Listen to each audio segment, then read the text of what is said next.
Hi friends, welcome back to my channel सीखो कुछ नया। तो जैसे कि फ्रेंड्स आपको पता है कि इसके पिछले वाले वीडियो में हमने स्टेट गवर्नमेंट के बारे में पढ़ा था कि उसमें कैसे क्या होता है कि हम अपने वोटिंग के द्वारा किसको किसको चुनते हैं। तो मैंने बताया था कि वोटिंग के द्वारा किसको चुना जाता है, एमएलए को चुना जाता है। ठीक है, एमएलए को चुना जाता है। और यहाँ पे कौन है, विधानसभा। ठीक है, ये विधानसभा में इनको भेजा जाता है और ये क्या करते हैं, चीफ मिनिस्टर को अपॉइंट करते हैं, सॉरी इलेक्ट करते हैं किसको, चीफ मिनिस्टर को। चीफ मिनिस्टर किसको इलेक्ट करते, चीफ मिनिस्टर। ठीक है, चीफ मिनिस्टर को कौन अपॉइंट करता है, तो गवर्नर करता है। और गवर्नर को डायरेक्ट कौन चुनता है, तो डायरेक्ट कौन भेजता है, प्रेसिडेंट भेजता है। किसको, प्रेसिडेंट भेजता है, गवर्नर को डायरेक्ट प्रेसिडेंट भेजता है।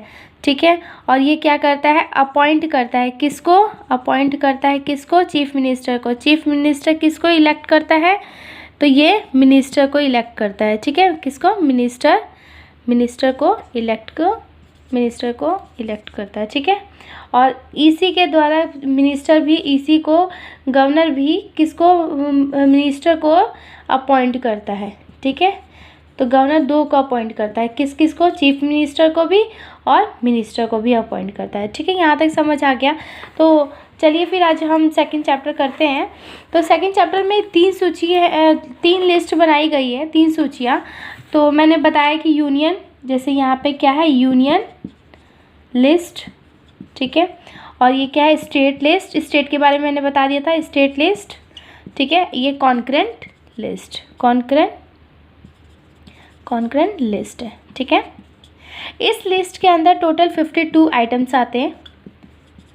कितने आते हैं, टोटल 52 आइटम्स आते हैं। इसमें 61 आइटम्स आते हैं और इसके अंदर 100 आइटम्स आते हैं।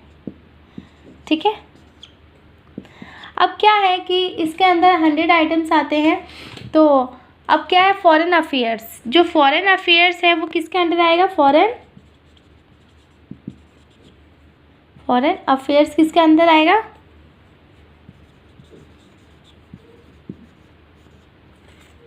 ये किसके, यूनियन लिस्ट के अंदर आएगा। डिफेंस किसके अंदर आएगा, डिफेंस भी यूनियन के साथ, करेंसी भी यूनियन लिस्ट में। रेलवेज, इनकम टैक्स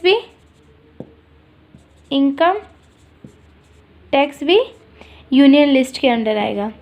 अब आते हैं हम किसके अंदर, स्टेट के अंदर क्या आता है, स्टेट के अंदर पब्लिक हेल्थ। जो पब्लिक हेल्थ है किसके अंदर है, स्टेट गवर्नमेंट के, स्टेट लिस्ट में। पुलिस भी किसके अंडर, स्टेट लिस्ट के अंडर आएगी। एग्रीकल्चर भी जो है वो क्या है, एग्रीकल्चर। ठीक है, ये इसके लॉटरीज वगैरह जो लगती है ना बड़ी बड़ी, वो भी क्या है, इसी के अंदर आएगी। और टैक्सेस, टैक्सेस,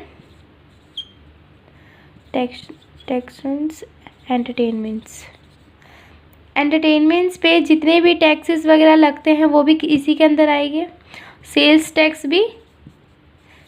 टैक्स भी किसके अंदर आएगा, स्टेट लिस्ट के अंदर आएगा। ठीक है, अब मैं यहाँ पे स्पेस नहीं है। और कॉन्करेंट लिस्ट में कौन कौन से आएंगे, एजुकेशन आ गया, कौन कौन आएगा, एजुकेशन आ गया, और एजुकेशन हो गया, क्रिमिनल लॉ हो गया, और इलेक्ट्रिक हो गया, न्यूज़पेपर हो गया, मैरिज या डिवोर्स से रिलेटेड। ठीक है, यूनियन लिस्ट के बारे में मैंने बताया कि यूनियन किसे कहते हैं, पार्लियामेंट यानी संसद के बारे में, जो भी जिसमें राज्यसभा, लोकसभा और राष्ट्रपति आते हैं। स्टेट लिस्ट में मैंने बताया कि इसके अंदर एमएलए वगैरह आते हैं, ठीक है। वोटिंग के द्वारा एमएलए को चुना जाता है। एमएलए कहाँ जाता है, विधानसभा में जाता है। और एमएलए किसको इलेक्ट करता है, चीफ मिनिस्टर को। और अपॉइंट कौन करता है चीफ मिनिस्टर को, तो गवर्नर करता है। गवर्नर को कौन चुनता है, तो गवर्नर क्या करता है, डायरेक्ट उसको प्रेसिडेंट डायरेक्ट चुनता है, ठीक है। और गवर्नर का काम है मिनिस्टर और चीफ मिनिस्टर को अपॉइंट करना, ठीक है।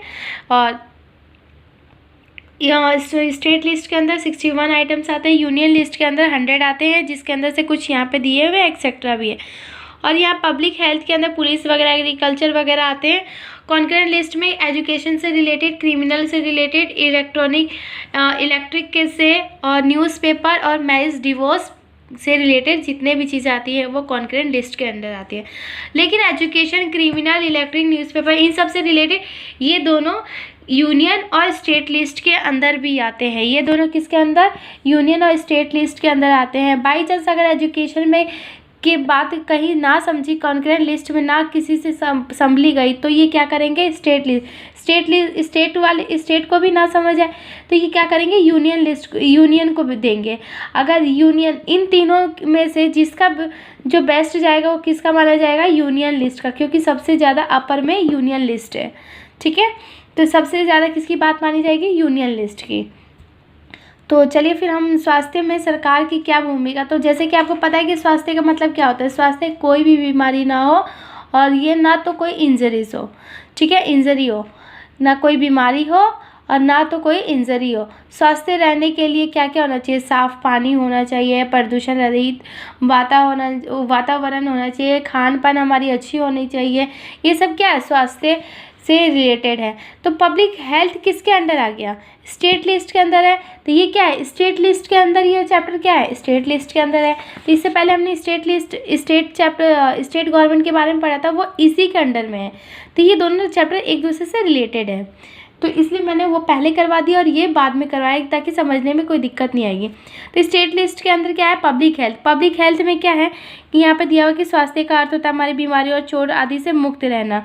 लेकिन स्वास्थ्य केवल बीमारियों से संबंधित नहीं, जैसे यहाँ पे जो हमारे स्वास्थ्य में प्रभाव डालते हैं, उदाहरण लोगों को पीने के लिए स्वच्छ पानी, प्रदूषण मुक्त वातावरण मिले, सामान्यतः स्वस्थ रहेंगे दूसरे। और यदि लोगों को भरपेट भोजन न मिले तो उन्हें घुटन भरी अवस्था में रहना पड़ेगा, उन्हें बीमार पड़ने की संभावना अधिक है, ठीक है। और यहाँ पे क्या है, भारतीय में स्वास्थ्य स्वास्थ्य सेवाएं कैसी है कि संसार में भारत में सर्वाधिक चिकित्सा महाविद्यालय और सबसे अधिक डॉक्टर तैयार किए जाते हैं। लेकिन लगभग हर वर्ष 15,000 नए डॉक्टर योग्यता प्राप्त करते हैं। लेकिन भारत के अधिकांश डॉक्टर शहरी क्षेत्रों में बसते हैं। ग्रामवासियों को डॉक्टर तक पहुँचने के लिए लंबी दूरी तय करनी पड़ती है। ग्रामीण क्षेत्रों में जनसंख्या के मुकाबले डॉक्टरों की संख्या काफ़ी कम है, ठीक है।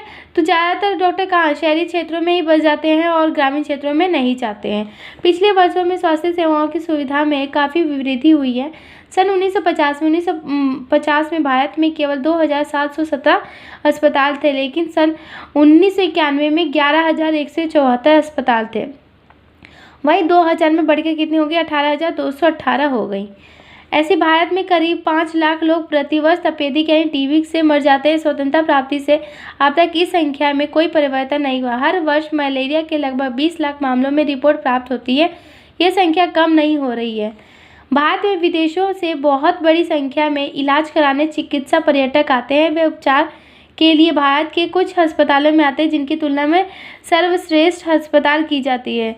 हम सबको पानी स्वच्छ उपलब्ध करवाते हैं, ठीक है। संचारी बीमारियों से मुक्त पानी देने के द्वारा दूसरों को लगती है और इन बीमारियों से 21 जनित होते हैं, ठीक है। इससे कौन कौन सी बीमारियां होती है, अगर पानी दूषित हो तो क्या होता है, पानी खराब हो, जल खराब हो तो क्या, हैजा, पेट के कीड़े और हेपेटाइटिस की बीमारियां हो जाती है। भारत में विश्व की दवाइयाँ निर्मित करने वाला चौथा बड़ा देश है और भारी मात्रा में दवाइयों का निर्यात होता है, ठीक है। और आपको पता ही है कि चिकित्सा पर्यटक किसे कहते हैं। चिकित्सा पर्यटक ये वे विदेशी पर्यटक होते हैं जो इस देश के उन अस्पतालों में अपना इलाज कराने के लिए विशेष रूप से यहाँ आते हैं जहाँ उन्हें अपने देश की तुलना में बहुत कम मूल्य पर विश्व स्तरीय सुविधाएं प्राप्त हो जाती है। ठीक है, उसे क्या कहते हैं हम? चिकित्सा पर्यटक। सार्वजनिक, अब इसमें सार्वजनिक क्या है? सार्वजनिक व्यवस्था, जैसे कि यहाँ पे दिया हुआ है कि सार्वजनिक क्या है। ठीक है, सार्वजनिक किसे कहते हैं? वह सेवा जहाँ कार्य जो देश के सब लोगों के लिए है। ठीक है, उसे सार्वजनिक कहते हैं। दवा, जैसे यहाँ पे कि सार्वजनिक स्वास्थ्य सेवाओं को चलाने का पर्याप्त अनुभव ज्ञान भी उपलब्ध है। नेक्स्ट, सार्वजनिक और निजी स्वास्थ्य सेवाएं कौन कौन सी है? सार्वजनिक स्वास्थ्य, निजी स्वास्थ्य सेवाएं कौन कौन? सार्वजनिक वो स्वास्थ्य सेवाएं हैं जो सार्वजनिक स्वास्थ्य सेवाएं स्वास्थ्य केंद्रों व अस्पतालों की एक श्रृंखला है जो सरकार द्वारा चलाई जाती है। सार्वजनिक कहाँ है? जहाँ पे सरकार द्वारा चलाई जाती है, जिसको सरकार चलाती है। ये केंद्र व अस्पताल आपस में जुड़े हुए हैं जिसे ये शहरी और ग्रामीण दोनों क्षेत्रों को सुविधाएं प्रदान करते हैं। सभी बीमारियों की विशेष देखभाल की ज़रूरत वाली बीमारियां का इलाज प्रदान करते हैं। ग्राम स्तर पर यह एक स्वास्थ्य केंद्र होता है।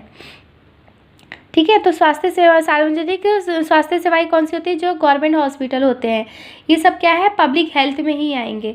जो गवर्नमेंट हॉस्पिटल होते हैं उसके अंदर क्या है? डॉक्टर, नर्स वगैरह ये सब गवर्नमेंट के थ्रू दिए जाते हैं, जिसमें हर गरीब या अमीर सभी इलाज करवाते हैं। और यहाँ पे अच्छी इलाज होती है, बस यही है कि यहाँ पे थोड़ी भीड़ होती है, लेकिन इलाज काफ़ी अच्छी होती है। इसी को हम क्या कह रहे हैं? सार्वजनिक स्वास्थ्य सेवाएं कहते हैं। निजी स्वास्थ्य सेवाएं किसे कहते हैं? जो हमारे घर के आसपास या जो प्राइवेट क्लिनिक होते हैं वो क्या है? निजी स्वास्थ्य सेवाएं होती है। यह हमारे निजी स्वास्थ्य सेवाएं पाई जाती है। बड़ी संख्या में डॉक्टर अपने निजी दवाखाने चलाते हैं, यानी प्राइवेट अस्पताल जो होते हैं ना बड़ी संख्या में, तो वो डॉक्टर क्या है? चलाते हैं। ग्रामीण क्षेत्रों में पंजीकृत चिकित्सा मिल जाती है, RMP। शहरी क्षेत्रों में बड़ी संख्या में डॉक्टर में जिनमें बहुत से विशेषज्ञों की सेवाएं प्रदान करती है। ठीक है, नर्सिंग होम भी है काफ़ी। ये सब क्या? अल्ट्रासाउंड, एक्सरे, ये सब क्या है? ये निजी सेवाएं भी उठाती है। तो वही है, निजी और सार्वजनिक सेवाएं में यही डिफरेंस है कि सार्वजनिक क्या है? गवर्नमेंट के थ्रू बनाई जाती है, और निजी क्या है? ये प्राइवेट होता है। प्राइवेट में थोड़े पैसे ज़्यादा लगते हैं, ठीक है, और इलाज होता है और जल्दी से जल्दी इलाज होता है। गवर्नमेंट में थोड़े पैसे कम लगते हैं, मतलब दवाई ववाई का खर्चा लगता है, लेकिन डॉक्टर का चार्जेस या हॉस्पिटल के चार्जेस नहीं लगते हैं। और यहाँ पे थोड़ा टाइम लगता है, प्रोसेस इसमें बहुत सारे प्रोसेस होते हैं। और OPD वो होता है कि OPD में सबको ही क्या है? OPD में क्या होता है? Out patient. ठीक है, तो OPD का मतलब ही आपको पता ही है। OPD क्या है? जिसमें सभी लोग जाके इलाज करवाते हैं। तो OPD का मतलब मैं बता देती हूँ कि OPD का मतलब क्या होता है कि आउट पेशेंट डिपार्टमेंट होता है। आउट पेशेंट डिपार्टमेंट होता है। ठीक है, निजी सेवाएं ही उपलब्ध हो पाती है। ये शहरी क्षेत्रों में केंद्रित है। ये सेवाएं लाभ कमाने के लिए चलाई जाती हैं, इसलिए इन सेवाओं का मूल्य अपेक्षाकृत अधिक रहता है। ठीक है, इसके प्राइस भी क्या होते हैं? ज़्यादा होते हैं। निजी सेवाओं के दवाइयाँ महंगी भी होती हैं, खरीदने में जो समर्थ नहीं थे, इसलिए जब परिवार में बीमारी होती है तो ऋण लेना पड़ता है, इसलिए उधार लेना पड़ता है लोगों को। ठीक है, और इन सब से बचने के लिए आपको पता है कि हमें अपने वातावरण को साफ़ सुथरा रखना चाहिए। पानी प्रदूषण रहित वातावरण रखना चाहिए। पानी अच्छा और साफ़ पानी पीना चाहिए, जिससे हमारी बीमारियां ज़्यादा ना बढ़े।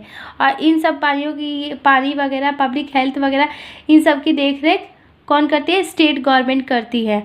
और स्टेट गवर्नमेंट मैंने बता दिया कि ये सब क्या है? पब्लिक हेल्थ, पब्लिक एग्रीकल्चर, ये सब स्टेट गवर्नमेंट के अंडर ही आते हैं। ठीक है, and thank you so much, and please मेरे चैनल को लाइक, सब्सक्राइब एंड शेयर कीजिए। एंड नेक्स्ट चैप्टर मैं नेक्स्ट डे करवाऊँगी।